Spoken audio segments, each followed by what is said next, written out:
আসসালামু আলাইকুম রহমতুল্লাহি ওয়া বারাকাতুহু। সমাবেশ ত্রয়োদশ জাতীয় সংসদ নির্বাচন যতই ঘনিয়ে আসছে, মাঠে ময়দানে একের পর এক উত্তেজনাকর ঘটনা ঘটে চলছে। কিছু কিছু দুর্ঘটনা, কিছু কিছু অনাকাঙ্ক্ষিত ঘটনা এবং রাজনীতির ভেতরে বাইরে প্রশাসনে এমন কিছু সমীকরণ ঘটে চলেছে, যাকে নির্বাচনকে নিয়ে যে মানুষের একটা স্বাভাবিক চিন্তা, সেই চিন্তার পথে প্রচন্ড বাধা এবং বিপত্তি তৈরি করছে। বাংলাদেশের ঝামেঝামের বলবো রাজনীতির মধ্যে যারা এই নির্বাচনে অংশগ্রহণ করছে, তাদের অনেকের সঙ্গে কথা হয়, তাদের সবাই প্রায় সবাই মানে নির্বাচন হবে কি হবে না, কেমন হবে, একতরফা না পাতানো, নির্বাচন জামাত করবে, গণতন্ত্র করবে, প্রধানমন্ত্রী করবে, এগুলো নিয়ে হাজার প্রশ্ন এখন আছে। অনেকে বলার চেষ্টা করছে যে হতেও পারে, না হতে পারে, 50 এই নাও আবার কেউ কেউ বলার চেষ্টা করছে যদি এই নির্বাচনের যে মনোনয়ন পত্র যেটা বাতিল অতি বরাদ্দ যে লাস্ট ডেট অর্থাৎ জানুয়ারি মাসে 21 তারিখ, এদিন যদি পালন করতে পারে তাহলে নির্বাচনের যে সম্ভাবনা 1% বেড়ে যাবে, মানে 51% হবে। এতে গেলে একটা সুবিধা। আবার অনেকে আশঙ্কা করছেন যে যদি 21 তারিখের আগে বা আর্লি নির্বাচন সেই নিষিদ্ধ ঘোষণা করা হয় বা নতুন কিছু করা হয়, সেটা তুলনামূলকভাবে ক্ষয়ক্ষতি কম হবে। কিন্তু পরবর্তীতে যদি নির্বাচনের ঠিক 1 সপ্তাহ আগে, 3 দিন আগে, 2 দিন আগে, 10 দিন আগে কোনো নেতিবাচক কোনো কিছু ঘটে, সেটা যেভাবে ঘটুক, যারাই ঘটে, এতে করে যারা পক্ষ রয়েছে, অর্থাৎ ইলেকশনে যারা স্টেক হয়ে রয়েছে, যারা আয়োজন করছেন এবং যারা এই নির্বাচনে অংশগ্রহণ করছেন, সকলের জন্য পুরো ঘটনা সম্ভব বা ঘটনাপঞ্জি রীতিমতো বুমেরাং থাকবে। এর বাইরে যে কথা হচ্ছে নির্বাচন আসলে কেমন হবে, এখানে আওয়ামী লীগের যে অনুপস্থিতি সরকারের পক্ষ থেকে বলা হচ্ছে এটা বৈধ এবং এটাই স্বাভাবিক।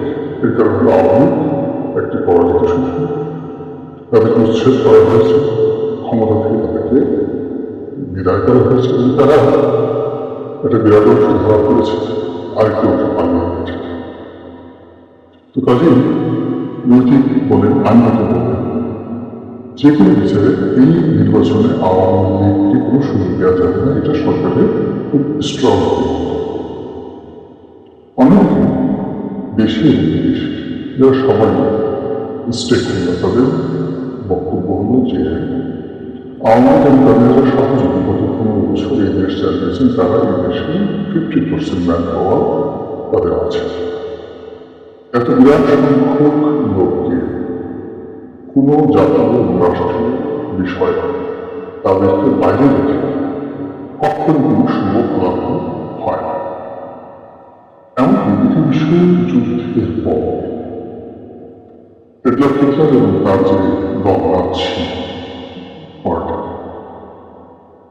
এগুলোকে ব্যয় করা হয়েছে, কিন্তু পুরো যে জার্মানদের কোনো ঘটনা ওয়েস্ট জার্মানি হোক পূর্ব জার্মানি, সেখানকার যে কর্মকাণ্ড, সব কর্মকাণ্ডে কিন্তু জার্মান জনগোষ্ঠীর যে অংশ নাৎসি পার্টির সাথে জড়িত ছিল, যারা অভিযুক্ত ছিল তাদেরকে বিচারের মুখোমুখি করা হয়েছিল, যারা ভয়ে পালিয়ে অন্য দেশে চলে গেছে তাদের কথা আলাদা, কিন্তু যারা দেশে ছিল তাদেরকে সিদ্ধান্ত পরিবর্তন করার, রাজনীতি করার বা নিশ্চিত থাকা, স্বাধীনভাবে চলাফেরা করার স্বাধীনতা দেওয়া হয়েছে। ফলে কি হতো 1945-এ যে দুরবস্থা জার্মান জাতি হয়েছে, সেখান থেকে ওয়েস্ট জার্মানিতে অর্থাৎ পশ্চিম জার্মানিতে ফিরে বার করে দাঁড়াতে 5 বছরের বেশি সময় লাগে।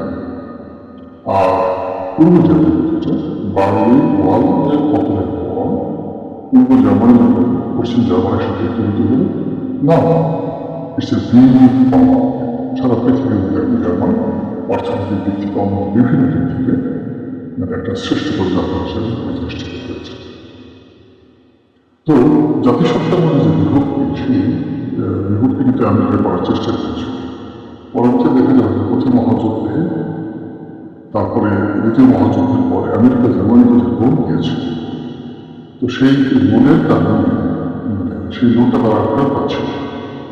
তো এই কারণে কি প্রথম মহাযুদ্ধে তারা যে সকল কঠিন নিয়মকানুন করেছিল জার্মানির জন্য, দ্বিতীয় মহাযুদ্ধের পর যে সকল কঠিন নিয়মকানুন করেছিল সেগুলো আস্তে আস্তে তারা রিল্যাক্স করতে, যাতে করে তারা তাদের যে বিনিয়োগের অর্থ সেটা দ্রুত জার্মানিকে তারা দিতে পারে।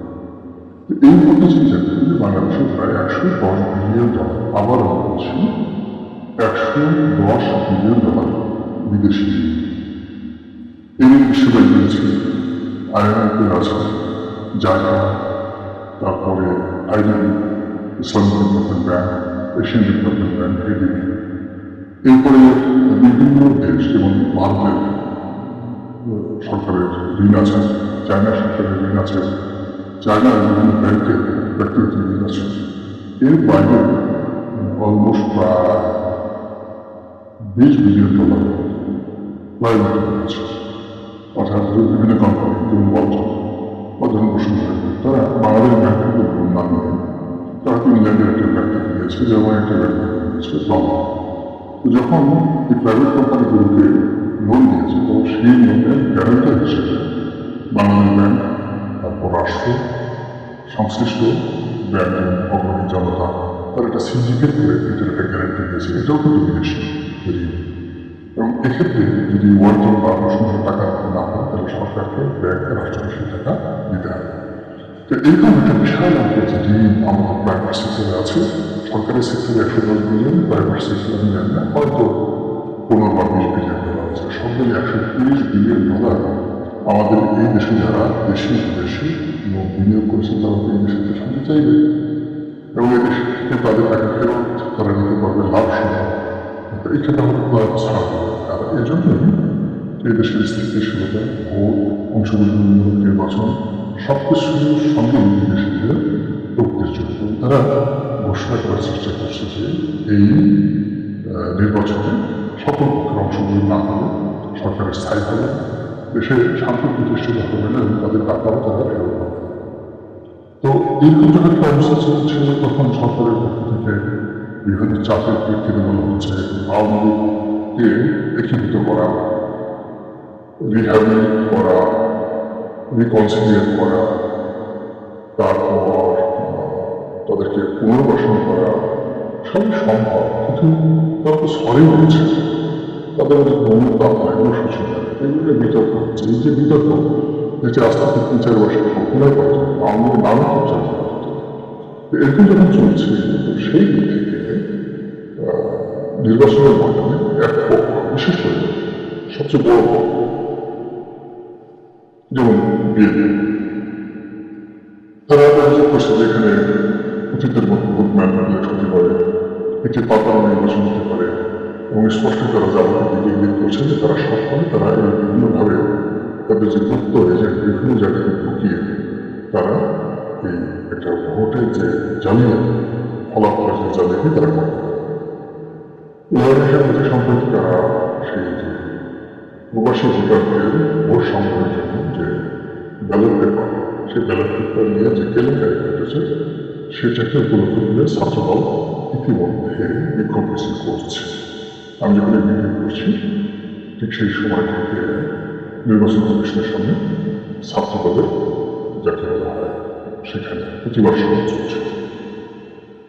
অন্যদিকে জামাত অভিযোগ যে প্রশাসন এখন বিএনপির কথায় চলছে, যেন তারেক রহমান সাহেবকে সবাই আগে দেখাচ্ছে তিনি প্রধানমন্ত্রী হয়েই গেছেন শুধুমাত্র ঘোষণা করার ব্যাপারে, এরকম একটা মানে যাকে বলা হয় আবহাওয়া তৈরি করার জন্য সাহিত্যিক, সাংবাদিক, ভারতীয় বুদ্ধিজীবী, মানে শেখ হাসিনার জমানো মোটামুটি একটা কোয়ালিটি ছিল, এবং মানে যারা দালালি করছে তাদের একটা লজ্জা করছে, হায় আছে। কিন্তু এখন তারেক রহমান সাহেবকে নিয়ে যারা দালালি শুরু করেছে এই সময়টা, এদের ন্যূনতম লজ্জা উদ্রেক, এদের শরীরে কাপড় আছে কিনা বা কাপড় আদৌ প্রয়োজন হচ্ছে। এটাও এই যুগের মধ্যে নাই। 80 বছরের বউ সেও যে ভাষায় দাঁড়ানো হচ্ছে, 20 বছরের ছোকরা সে একই ভাষায় দাঁড়ানো হচ্ছে। এবং এমন সম্পর্ক দাঁড়ানো যেটি বাংলাদেশে থেকে কখনো হয়নি। আর এই দৃশ্য দেখে জামাতে যারা লোকজন বলছে যে এখন এই অবস্থা, ভবিষ্যতে প্রধানমন্ত্রী হলে তখন কি হবে? তখন তো মানে তার প্রধান সাহেব সম্পর্কে একটা সুসম্পর্ক হলে কিন্তু আমাদের টুটি চেপে দেবে। ফলে এক জালের গেছে আরেক জালের শাসন আমরা আয় না করতে পারি। ওই যে প্রথম দিকে তারা যে ন্যারেটিভ তৈরি করার চেষ্টা করেছিল, সেটা আগামী দিন থেকে আরো শক্তিশালী করার জন্য এই দিনে খুব দ্রুত 3-4 দিনের তার একটা প্ল্যান ফেলে বসবে। এর বাইরে রাজনৈতিক দলগুলোর মধ্যে অনেক, বিশেষ করে দুটো জোট, বিএনপি একটা জোট করেছে আর জামাত একটা জোট করার চেষ্টা করেছিল। সেই জামাতে যে 11 দলের সেটা থেকে শেষ মুহূর্তে চরমোনাই পীর সাহেবের দল ইসলামী শাসন তন্ত্র আন্দোলন তারা বের হয়ে গেছে। এখন জামাতের সঙ্গে আছে আরো 9টি দল, মোট 10 দলীয় জোট এখন একত্রে আছে। এই জোটটি শেষ পর্যন্ত টিকবে বা এই জোট থেকে আর কেউ নির্ভর করে নাকি এরা শেষ পর্যন্ত টিকবে, এটা নিয়ে তাদের নানা রকম কথাবার্তা হচ্ছে। কিন্তু সব কথা পরেও সবার মনে একটা আতঙ্ক যে নির্বাচন থেকে পেরিয়ে অ্যারেস্ট করা হচ্ছে, এটি কি বিএনপির পক্ষে কেউ কিছু করছে, নাকি জামাতের পক্ষে কেউ কিছু করছে, নাকি এটা প্রধানমন্ত্রী নিজের পক্ষে করছে? এটি কি সাজানো, গোছানো, পাতানো নির্বাচন হবে, নাকি সত্যিকার একটি অংশগ্রহণমূলক নির্বাচন হবে? মাঠে আজকের দিনের পর্যন্ত যে আবহাওয়া এবং যে পরিবেশ এবং পরিবেশ, তার সঙ্গে সঙ্গে জনগণের যে মন এবং মানসিকতা, তাতে করে জনগণ ভোট কেন্দ্রে যাবে, সরকারের পক্ষে হাওয়া দেবে আর নিজেদের পছন্দের মতো প্রার্থীকে প্রতীকে তারা ভোট দেবে। এইরকম যে একটা আবহাওয়া এখনো পর্যন্ত নির্বাচন মাঠে তৈরি হয়। বাকি দিনগুলোতে হতেও পারে, নাও হতে পারে। হলে কি হবে বা না হলে কি হবে সেটি আমাকে অন্য একটা ভিডিওতে ডিটেলস আলোচনা করবো। ভালো থাকুন, সুস্থ থাকুন। আসসালামু আলাইকুম রহমতুল্লাহি ওয়া বারাকাতুহু।